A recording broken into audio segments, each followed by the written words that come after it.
O isolamento social é um problema bem contemporâneo, afinal, nós cada vez mais temos facilidades onde a interação se torna uma opção. O celular, o telefone, o computador.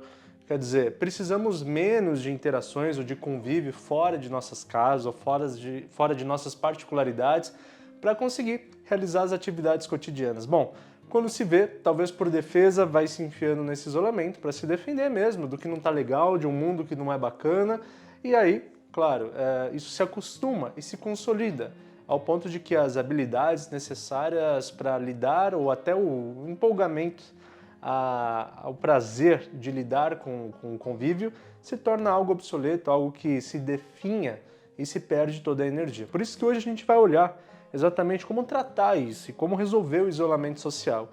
Lembrando que aqui a gente precisa colocar caminho, alguma solução, algum destino para que as coisas possam funcionar. E é isso que a gente vai fazer aqui hoje, tá? Para isso nós vamos passar por esses tópicos aqui. Primeiro, a construção do isolamento, depois a primeira quebra de barreira e por último, a conquista e consolidação do bem-estar. Vem fazer esse percurso comigo que a gente vai entender que podemos chegar em lugares melhores. Meu nome é Victor De Gasperi, eu sou psicólogo clínico e escritor. É um imenso prazer te ter por aqui. E rapidamente só quero te convidar para se inscrever no canal e curtir o vídeo, essa forma que você melhor nos apoia. E dizer que aqui na descrição tem os links, tanto para as minhas redes sociais, tanto para você conhecer os meus livros. Bom, primeira coisa que a gente tem que entender é como que você chegou até aí. E na prática, claro que você sabe, mas a gente precisa entender os aspectos psíquicos e, muito resumidamente, que levam a esse lugar, porque a partir disso nós vamos entender aonde é preciso ajustar e mexer para que a vida ganhe mais amplitude. Então aqui a gente vai para a construção do isolamento, para entender essa construção. E a introdução já nos trouxe algumas dicas, né, que eu falei aqui. A ideia é a gente pensar que ao promover o isolamento, ao me distanciar do que encontro lá fora, pessoas, situações, relações, eu estou me defendendo do ato de estar com elas ou da consequência de estar nesta interação. Isso pode dizer sobre a sua vida, sobre experiências que te fizeram acreditar que é melhor aqui do que lá. Isso pode dizer sobre a sua personalidade mais introspectiva, associada às vezes a uma depressão, a uma melancolia, a algum aspecto patológico ou não que faz com que você tenha ficado nessa distância, ou uma mistura de tudo isso, enfim. Tem também, principalmente pós-pandemia, uma tendência de pessoas muito saudáveis que sempre tiveram sociabilidade perderem esse elo. Por quê? Nós somos obrigados a nos adaptarmos a uma nova realidade e essa realidade pode ter sido confortável em muitas instâncias e despotencializado qualidades e habilidades que a gente tinha. Logo, ao se deparar emocionalmente com essa necessidade de reconstrução ou a ativar algo que está desativado há tanto tempo, pode ser que ficar aqui ou para procrastinar esse ajuste seja o melhor caminho. Tudo isso, uma mistura pessoal que você possa fazer para entender essa história, nos ajuda a entender como que chegamos até aqui, certo? Então, uma construção de isolamento sempre se dá a partir do que dentro de nós se manifesta, teme, anseia, dizendo assim, bom, eu no meu canto é melhor, ao ponto de que consciente e inconscientemente minhas habilidades se acostumam com esse lugar, com as vantagens também desse lugar, com o comodismo em algum grau desse lugar e talvez até com a despotencialização de sonhos, projetos, desejos que me mandariam lá para fora. Então, é um acomodamento bastante geral e procrastinado, onde de fato eu abri mão de alguns crescimentos e a interação com o mundo que me daria. Vamos avançar para a gente começar a ver a solução disso. Aqui eu trouxe, então, a primeira quebra de barreira. Por quê? É natural que nesse olhar de querer sair desse lugar, de querer melhorar, ou ver a necessidade disso, você construa a imagem ideal. Você olhe para o que era ou para o que você gostaria que fosse e fala, isso é muito para eu carregar agora. Né? Você sente o peso disso. Espera lá, às vezes vai até as imagens vêm até as imagens que temos medo de fato, quer dizer, as pessoas socializando, cantando, falando alto, se tocando, quer dizer, a gente vai já para onde dá medo, né? A imagem cria já essa caricatura do que dá medo. E aí é muito mesmo, né? Quer dizer, é um lugar a qual é muito oposto ao qual você está, né? E não é por aí, né? A gente precisa entender que essa é uma nuance máxima, lado máximo do vínculo, que você pode escolher 1000 vezes a não chegar lá. A questão é que a interação está em coisas muito sutis, está em convívios sutis, está em pequenas coisas, não está nesse lugar barulhento, mexido, cheio de gente, não, né? Está no lugar da pequena conversa, do pequeno vínculo, da pequena interação que às vezes nem é direta. Às vezes nós estamos falando da interação de você caminhar sozinho pela rua, sem falar com ninguém, sem se relacionar com ninguém, mas nessa interação de estar em meio ao movimento, ao som, ao vento. Quanto tempo você não recebe uma brisa junto com o sol, né? Ou não recebe o risco de chover sobre você? Quer dizer, há quanto tempo você não interage com a improbabilidade, né, da vida, do mundo, com a inconstância do mundo? A gente está falando dessas pequenas coisas. Então, quando a gente está falando de quebrar a primeira barreira, claro que a gente não determina exatamente essa é a primeira, mas a gente tem uma fase primeira. E essa fase primeira tem que estar nas coisas mais sutis, coisas mais leves e mais simbólicas mesmo, né? Então tá desde comprar o pão, tá desde fazer uma compra, em vez de pedir pelo aplicativo, ou você entende que pelo aplicativo é mais fácil, eu vou dedicar minha energia de sair para outra coisa, vou dar uma volta no parque, né? Ou vou ali só verificar um item ou outro que eu preciso, enfim, é um pequeno sair, um pequeno passo que possa interagir com a primeira camada social que está ao seu redor. É o porteiro, é uma pessoa que passou pela rua, e mais uma vez, não precisa ser direto, pode ser só passar ao lado, ok? Uma lojinha que eu preciso ver alguma coisa, né? Isso já dá uma primeira camada. Mas, Victor, eu já falo no telefone, eu tenho reuniões o dia inteiro do trabalho, eu estou em constante contato com as pessoas. Esse é um contexto de vida muito profissional, ou até social, dependendo da conversa, mas digitalizado, né? E a nuance da digitalização, embora seja algo muito moderno, e a gente não tem problema nenhum com isso, ela logicamente causa estímulos diferentes. E se você tem isso e está se sentindo isolado, isso está se tornando uma sensação de problema, é porque isso não está suficiente, né? Porque o humano, ele tem seus milênios de história constituído pela interação do toque, do olhar, né, do vínculo. Quer dizer, muitos órgãos sensoriais e habilidades sensoriais nossas estão sendo anuladas se você só se mantém nesse lugar. Onde está o cheiro? Onde está a nuance do olhar completo, né, do corpo todo? Onde está a variação de tom de voz que não seja a voz que só varia porque a conexão tá boa ou tá ruim, né? Essas são todas habilidades que aqui dentro ativa tantos caminhos neurais, né, que obviamente a gente vai estimular outras coisas.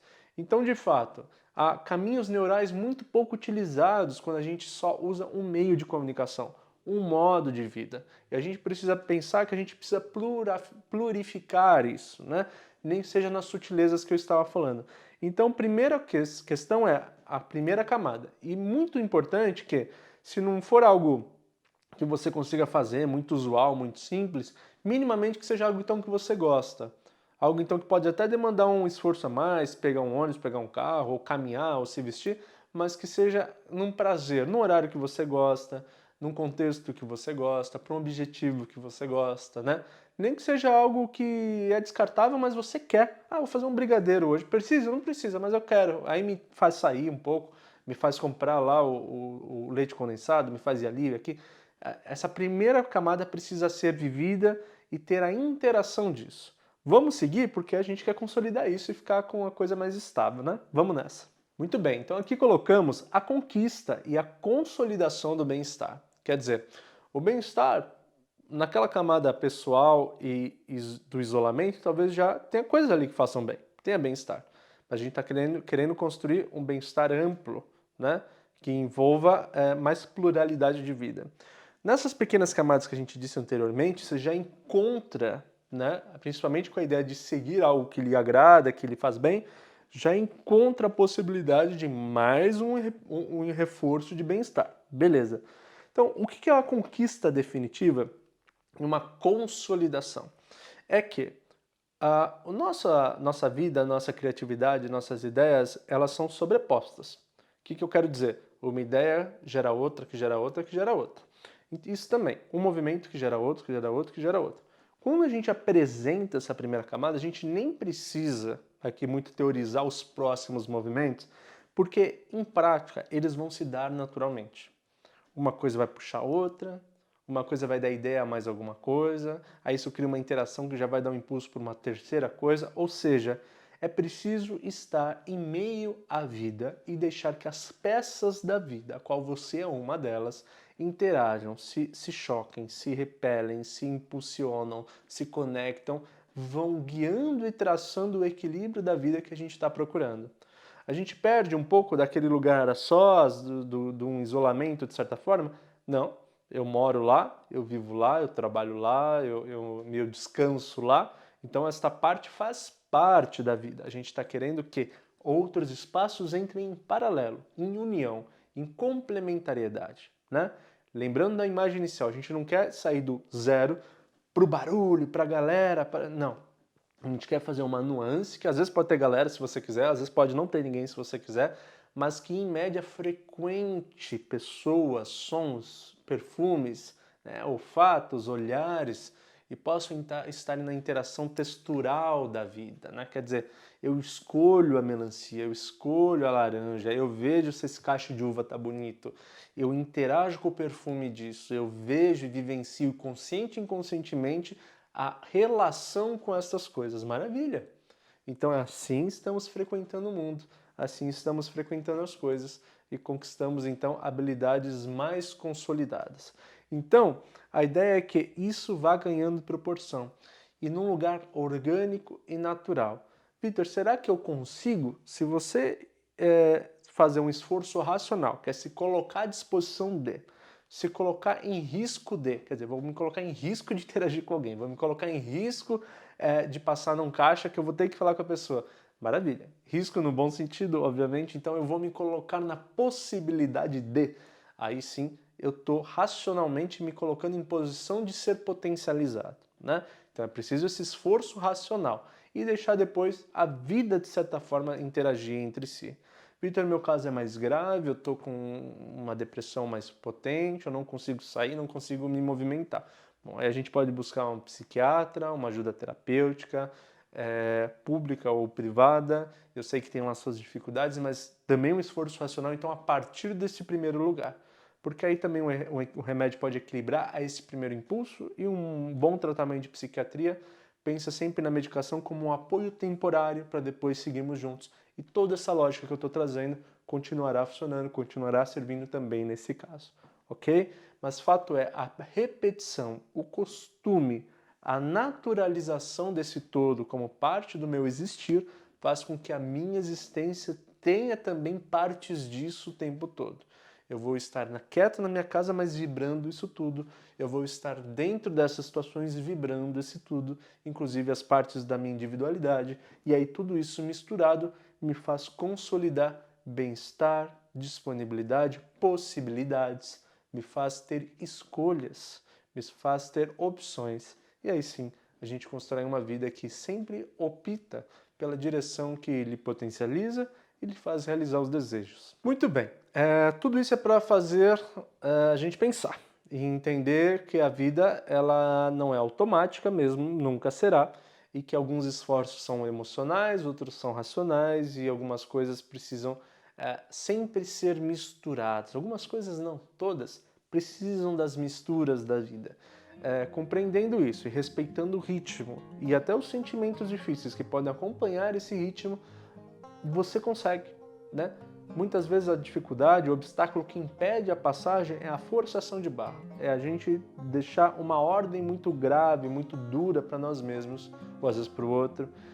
E fato é, a gente precisa só respeitar o ritmo e o momento que estamos, com aquela porçãozinha de racionalidade que faz eu dar uma forçadinha, mas é aquela forçadinha da leveza, aquela forçadinha do isso não vai me destruir, isso é só vou trocar de roupa, só vou escovar o dente, só vou descer ali e voltar. Quer dizer, pequenos fragmentos de impulso que aí sim vão te libertando e constituindo uma vastidão maior de campo, de alcance, campo de ideia, e a vida assim toca naturalmente. Porque o corpo, a vida, ela é pulsão de vida, né? Naturalmente nossas conexões querem o viver. Então, basta darmos boas provocações ao nosso corpo, que ele vai. Muito obrigado por confiar nessa reflexão. Te convido mais uma vez a se inscrever no canal e curtir o vídeo e comentar, contando a sua história, a sua experiência, a sua opinião, é sempre muito bem-vindo. Obrigado pela sua confiança e, como sempre, eu desejo que você seja feliz. Estamos no caminho certo. Um imenso beijo.